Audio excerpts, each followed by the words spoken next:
الشيطان يعدكم الفقر ويأمركم بالفحشاء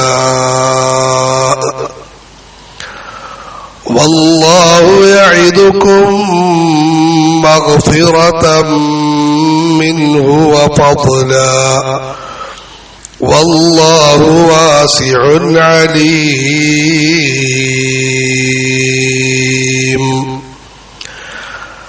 الشيطان പിശാച് യഈദുക്കും നിങ്ങൾക്ക് മുന്നറിയിപ്പ് നൽകുന്നു, അൽ ഫഖർ ദാരിദ്ര്യത്തെ കുറിച്ച് മുന്നറിയിപ്പ് നൽകുന്നു, വയഅ്മുറുക്കും ബിൽ ഫഹ്ശാ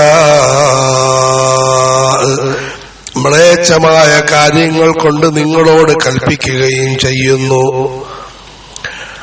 വല്ലാഹു യഈദുക്കും അല്ലാഹു നിങ്ങളോട് വാഗ്ദാനം ചെയ്യുന്നു, മഗ്ഫിറതം മിൻ പടച്ചവനിൽ നിന്നുള്ള പാപമോചനം വാഗ്ദാനം ചെയ്യുന്നു, വഫദ്ല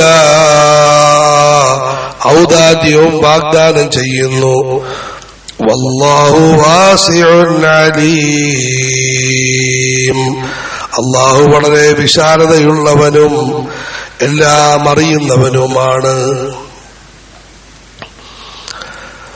ദാനധർമ്മത്തെ കുറിച്ചുള്ള മഹത്വങ്ങളും മര്യാദകളും വിവരിക്കുന്ന ആയത്തുകളാണ്.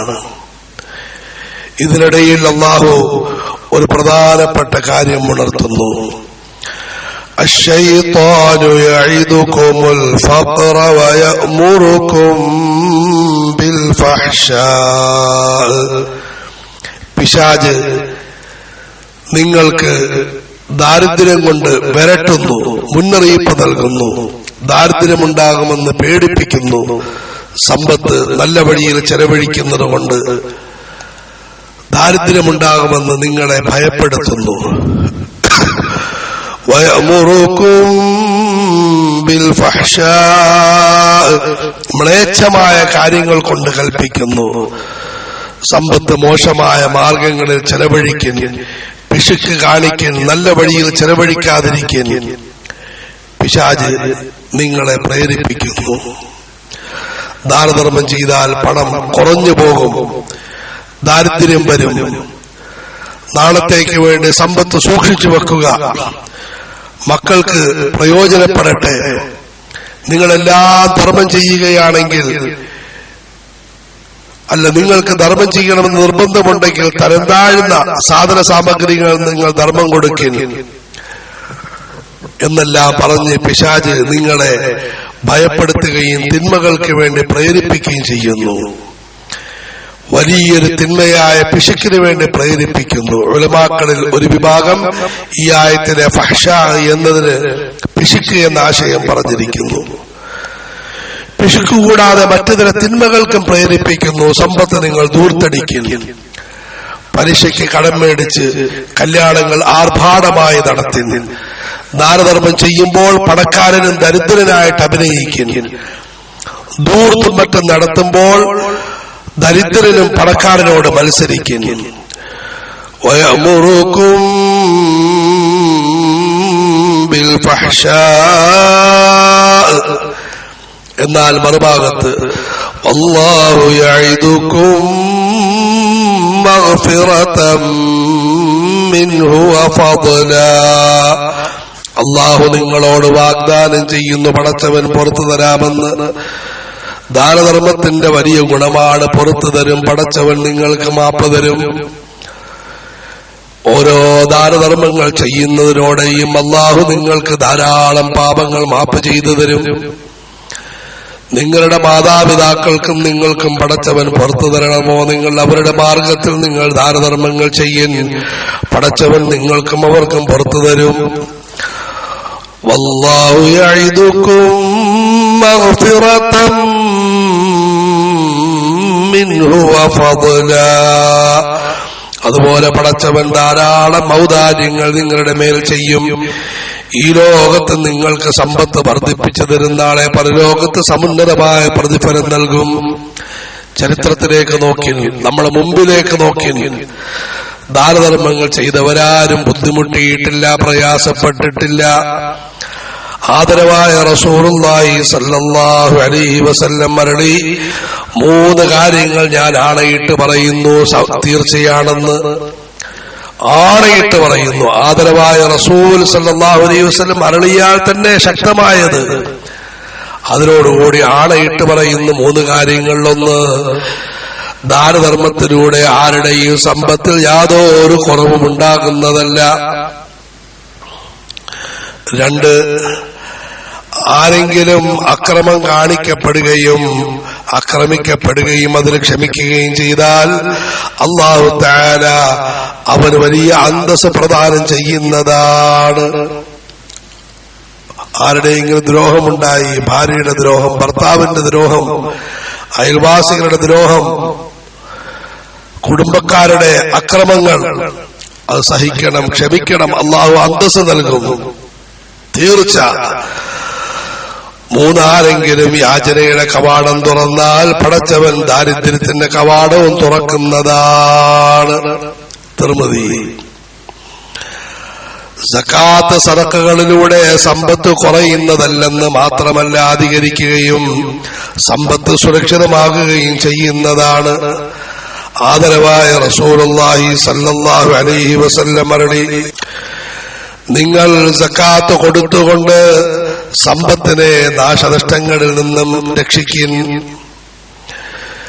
നിങ്ങൾ രോഗികൾക്ക് സദഖയിലൂടെ നിങ്ങൾ ചികിത്സകൾ നടത്തിൻ. സുബ്ഹാനല്ലാഹ്. പ്രയാസ പ്രശ്നങ്ങളുടെ തിരമാലകളെ ദുആ കൊണ്ടും പടച്ചവരോട് വിനയം കാണിക്കൽ കൊണ്ടും നേരിടുക. അബൂദാവൂദ്. പ്രയാസങ്ങളും പ്രശ്നങ്ങളും ഉണ്ടാകുന്നു, അധികമായി വിനയം കാണിക്കുകയും പടച്ചവനോട് താഴ്മ കാണിക്കുകയും ദുആയിരക്കുകയും ചെയ്യുക. അബൂ ഹുറൈറ റളിയല്ലാഹു അൻഹു നിവേദനം, ആദരവായ റസൂലുള്ളാഹി സ്വല്ലല്ലാഹു അലൈഹി വസല്ലം അരുളി, എല്ലാ പ്രഭാതത്തിലും 2 മലക്കുകൾ ഇറങ്ങി ഇപ്രകാരം പ്രാർത്ഥിക്കുന്നതാണ്. ഒരാൾ പറയും, അല്ലാഹുവേ, ദാനധർമ്മം ചെയ്യുന്നവർക്ക് നീ പകരം നൽകണമേ. മറ്റൊരാൾ പറയും, പടച്ചവനെ, പിശുക്ക് കാണിക്കുന്നവരുടെ സമ്പത്ത് നീ നശിപ്പിക്കണമേ. അല്ലാഹു മലക്കുകളുടെ നല്ല ദുആ ഏറ്റുവാങ്ങാൻ ഭാഗ്യം തരുമാറാകട്ടെ. അബൂ ഹുറൈറ റളിയല്ലാഹു തആല അൻഹു നിവേദനം, ആദരവായ റസൂലുള്ളാഹി സല്ലല്ലാഹു അലൈഹി വസല്ലം അരുളി, അല്ലാഹു തആല അറിയിക്കുന്നു, മനുഷ്യ, എന്റെ അടിമകൾക്ക് നീ ദാനധർമ്മങ്ങൾ ചെയ്യുക. ദാനധർമ്മം വിശാലമായ അർത്ഥത്തിൽ സമ്പത്ത്, ശരീരം, സമയം, ആരോഗ്യം, സ്ഥാനം, വാക്കുകൾ, പ്രവർത്തനങ്ങൾ എല്ലാം അതിൽപ്പെടും. നിങ്ങൾ ദാനധർമ്മം ചെയ്യുക. ഞാനും നിനക്ക് ദാനധർമ്മം ചെയ്യുന്നതാണ്, ഞാനും നിനക്ക് പകരം തരുന്നതാണ്. ബുഖാരി. അസ്മാ റളിയല്ലാഹു തആല അന്നയോട് റസൂലുള്ളാഹി സ്വല്ലല്ലാഹു അലൈഹി വസല്ലം അരുളി, നീ അധികമായി ദാനധർമ്മങ്ങൾ ചെയ്യുക. എണ്ണി എണ്ണി വെക്കരുത്, അള്ളാഹു എണ്ണി എണ്ണി തരുന്നതാണ്. അടച്ചു വെക്കരുത്, അള്ളാഹു അടച്ചു വെച്ച് കളയുന്നതാണ്. കഴിവിന്റെ പരമാവധി കുറഞ്ഞതിൽ നിന്നും കൂടിയതിൽ നിന്നും നീ ദാനധർമ്മങ്ങൾ ചെയ്തുകൊണ്ടിരിക്കുക. വല്ലാഹു യഇദുകും മഗ്ഫിറതൻ മിൻഹു വഫദ്ലാ. നിങ്ങൾ പടച്ചവന്റെ ആഹ്വാനം കേട്ടുകൊണ്ട് നല്ല വഴിയിൽ കഴിവിന്റെ പരമാവധി മനസ്സുകൊണ്ടും ശരീരം കൊണ്ടും നാവ് കൊണ്ടും സമ്പത്ത് കൊണ്ടും ദാനധർമ്മങ്ങൾ ചെയ്തുകൊണ്ടിരിക്കുക.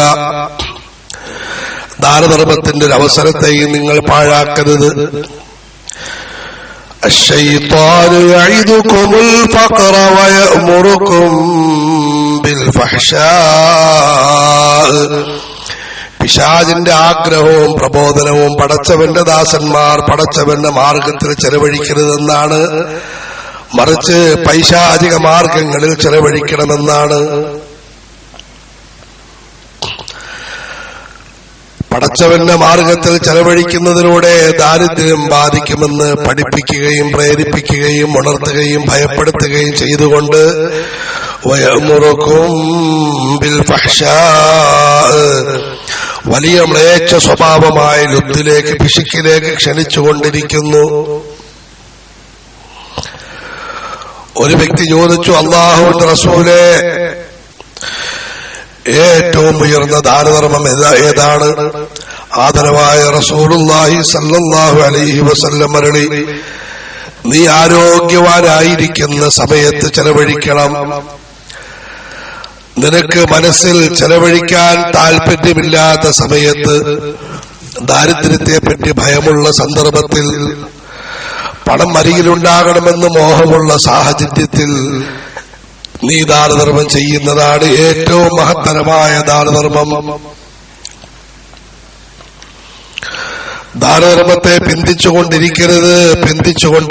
അവസാനം ആത്മാവ് തൊണ്ടക്കുഴിയിലെത്തുമ്പോൾ ഇന്നയാൾക്ക് ഇത്ര എന്ന് പറയുന്നൊരു സാഹചര്യം ഉണ്ടാകരുത്. കാരണം ആ സമ്പത്ത് വേറെ ആൾക്കുള്ളതായി കഴിഞ്ഞിരിക്കും. ബുഖാരി. നമ്മൾ മനസ്സിലാക്കണം, ജീവിത കാലഘട്ടത്തിൽ ദാനധർമ്മം ചെയ്യാൻ അനുവാദമുണ്ട്. മരണത്തിന്റെ രോഗത്തിൽ പ്രവേശിച്ചാൽ 1/3, 1/3 മാത്രമേ ചെലവഴിക്കാൻ അവകാശമുള്ളൂ. 2/3 ചെലവഴിച്ചാൽ ദാനധർമ്മം ചെയ്താൽ സാധുവാകുന്നതല്ല. ആത്മാവ് പുറപ്പെട്ടു കഴിഞ്ഞാൽ ഒന്നും ചെലവഴിക്കാൻ പറ്റുകയില്ല. പിന്നെ ഇസ്ലാം അനുവദിക്കുന്നു മയ്യിത്തിനെ സംസ്കരിക്കാൻ അത്യാവശ്യമായ സമ്പത്ത്, പിന്നീട് കടം കൊടുത്ത് വീട്ടാനുള്ള സമ്പത്ത്, ന്യായമായ വസീയത്ത്.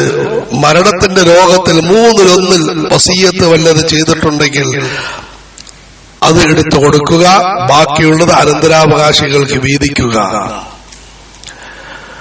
മറ്റൊന്നിനും സമ്പത്ത് ചെലവഴിക്കാൻ അനുവാദമില്ല. ആഹാരം വെച്ച് വിളമ്പാനും ആളുകളെ വിളിച്ചു കൂട്ടാനും വലിയ സമ്മേളനങ്ങൾ നടത്താനും മയ്യിത്തിന്റെ സമ്പത്തെടുക്കാൻ അനുവാദമില്ല. കാരണം അത് മറ്റുള്ളവരുടേതായി കഴിഞ്ഞു. അവർ സമ്മതിച്ചാലും ആ സമ്മതം തൃപ്തിയായിരിക്കണം. എനിക്ക് 10 മക്കളുണ്ട്. ആ 10 മക്കളിൽ ഒരാള് 9 പേര് കൊടുത്തത് കൊണ്ട് മനസ്സോടുകൂടിയാണ് കൊടുക്കുന്നത്. ആ സമ്പത്ത് അനുവദനീയമാകുന്നതല്ല.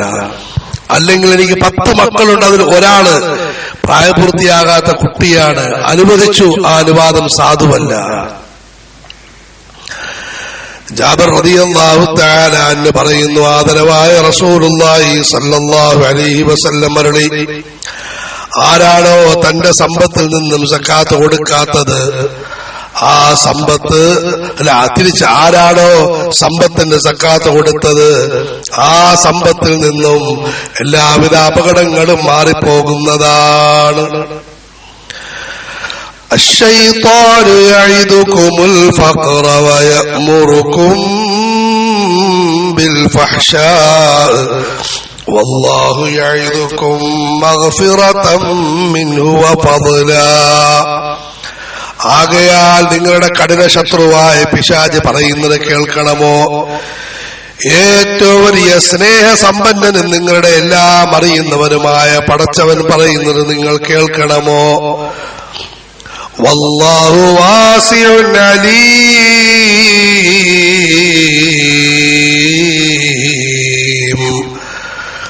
അല്ലാഹു തആല വളരെ വിശാലതയുള്ളവനും എല്ലാം അറിയുന്നവനുമാണ്. ആയത്ത് അവസാനിപ്പിക്കുന്നു.